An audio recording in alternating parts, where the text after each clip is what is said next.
Good morning. Welcome to Minute at the Mission with the Ogden Rescue Mission. My name is Chris Crosswhite. I am the Executive Director of the Ogden Rescue Mission. And joining me today is Curtis, who is a graduate of our New Life program. And today is a special Minute at the Mission. It is a question and answer time. So if you have questions for Curtis and I that we can answer, please instant message us on Facebook, and Natalie, who is behind the camera today, will read those questions to us so we can answer your questions. So we'll be here for about 15 minutes for this Facebook Live just to see if we can answer as many questions as you can. So please go ahead and message us those questions, and we will be off and running. So, a question sent through Facebook Messenger by someone named Cindy is, what has it been like this summer, and has the summer been different for the rescue mission for the people that they serve? Yeah. Curtis, you want to take the first shot at that? So it's been a busy summer. The shelters are they're real busy. It's bringing a lot of people in. The city and the are moving the camps around, which is causing a lot of distress for our homeless friends. So what that does is it brings them to us, and we're ready for them. We give them water, we give them a space to hang out for a bit, and when it's time, then we shelter them if they desire to. But it's been a busy summer. It has been a very busy summer. One thing happened really at the height of the summer and was that our HVAC, our air conditioner,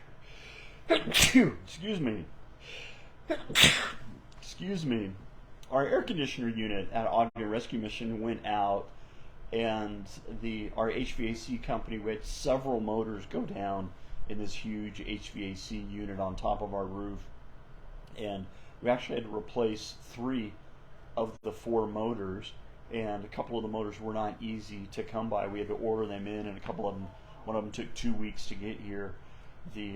So it was miserably hot inside the mission for about 2.5 weeks while we got that HVAC unit back up and running.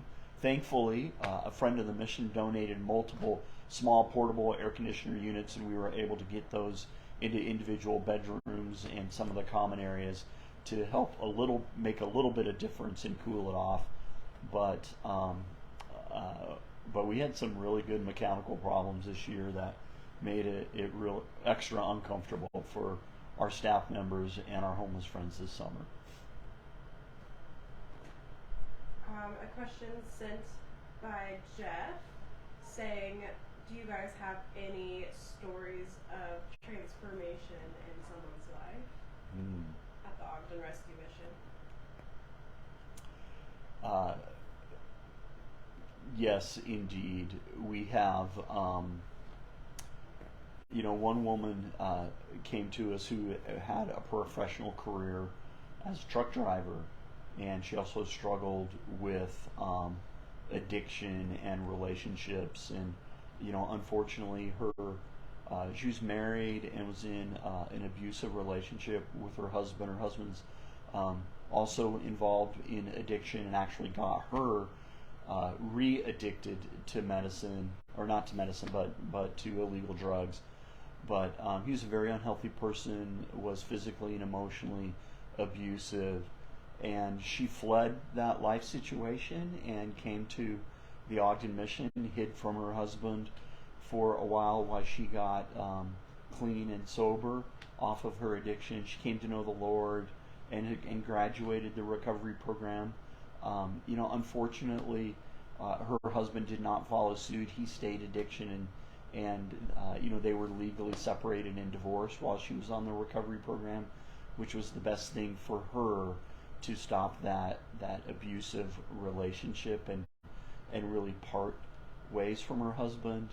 And she's been able to reconnect with not only her children but her grandchildren. So you're enabling this woman to not only be a mom but a grandmother, and that's a beautiful story of the Lord's redemption. Curtis, you see a lot.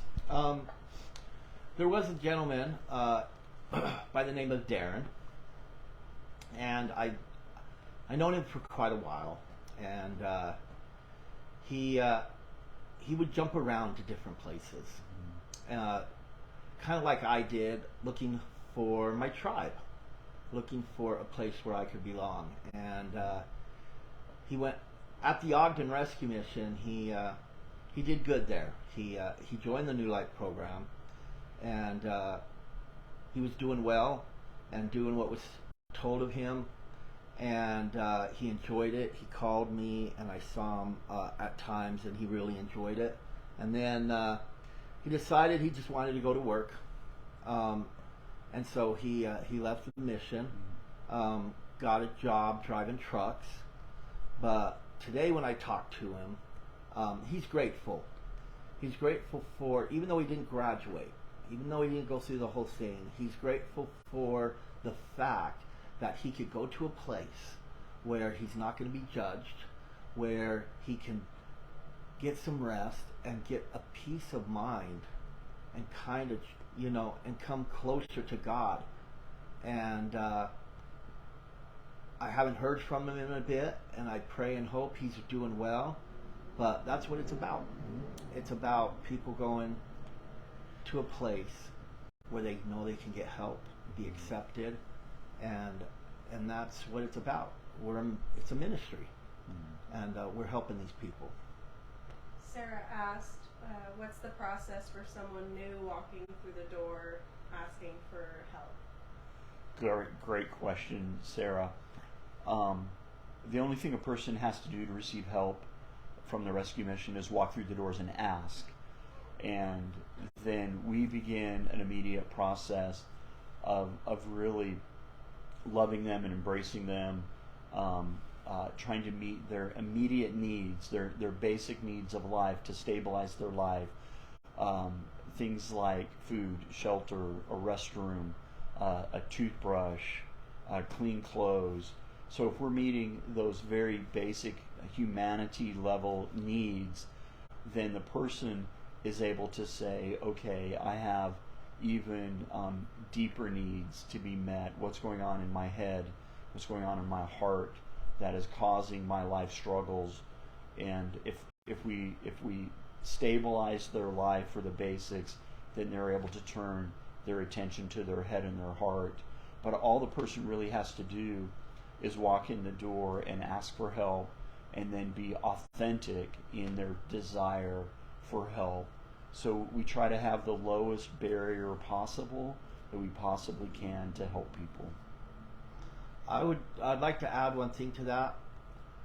One thing great about the rescue mission is that we don't care what you've done or who you are. Mm-hmm. Everyone's welcome.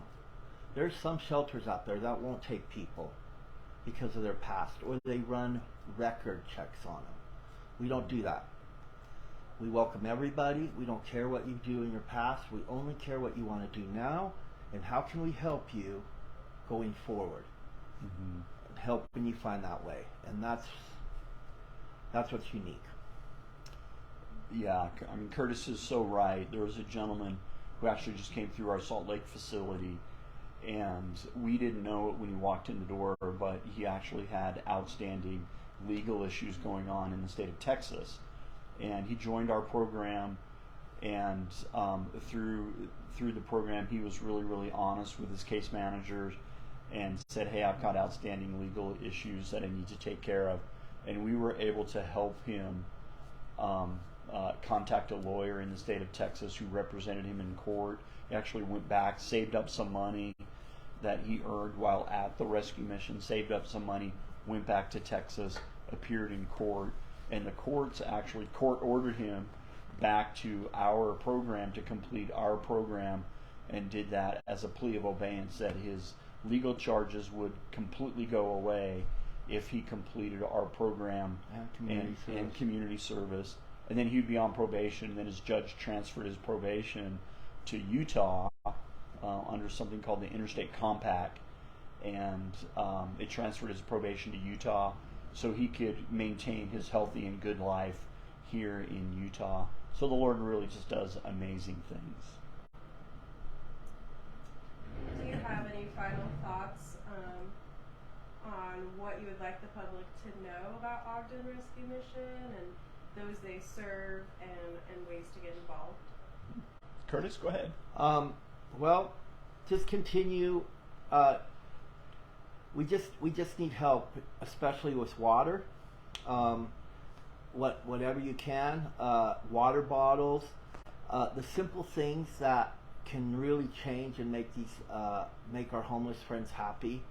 A little kit, a little hygiene kit, deodorant. Deodorant's a really, really big thing. Just, give what you can to help them, and it's the little things that make the changes. And something like a toothbrush or deodorant for people out there who have a home, who have a job, that's nothing for them. But for our homeless friends, it could be everything. Mm-hmm. And just continue, just continue to help how you can. Mm-hmm. Everything's great. Clothing, food. We need it because we're busy, and we're serving a lot of people, and we need a lot of people to help us out. I would add to what Curtis said by saying, when you see a homeless person, realize that firstly they're a human being, they're a person, and so often the general public they just don't want to see people. They don't want to see homeless people because in my conversations, because the homeless person makes them, or makes me, if you will, uncomfortable, and the person doesn't know how to feel or act around the homeless person, so we'd rather just not see them. And that's very destructive. If you could imagine being a person that nobody saw, that people ignored, that people wished they just didn't see you, what would that do to you as a human being?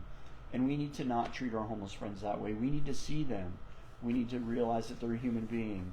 We need to realize that they're a human being with great life difficulties and challenges, and those life difficulties are suppressing them, and that they honestly need help. And then we as a community, it's our responsibility to love our neighbors as we love ourselves, to love our neighbors as God loves us, and to help them in ways we can. And the first way to do that is to see them as a human being, to not judge them, and ask ourselves how we can help them.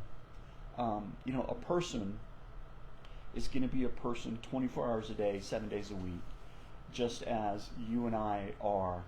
And with our homeless friends, they do not have a place to be when work is over. They don't have a place, they don't have a home to walk into, they don't have a car to get into to drive away, they don't have an office to be in. So they're going to be somewhere, and they're going to be somewhere where they feel like they're welcome.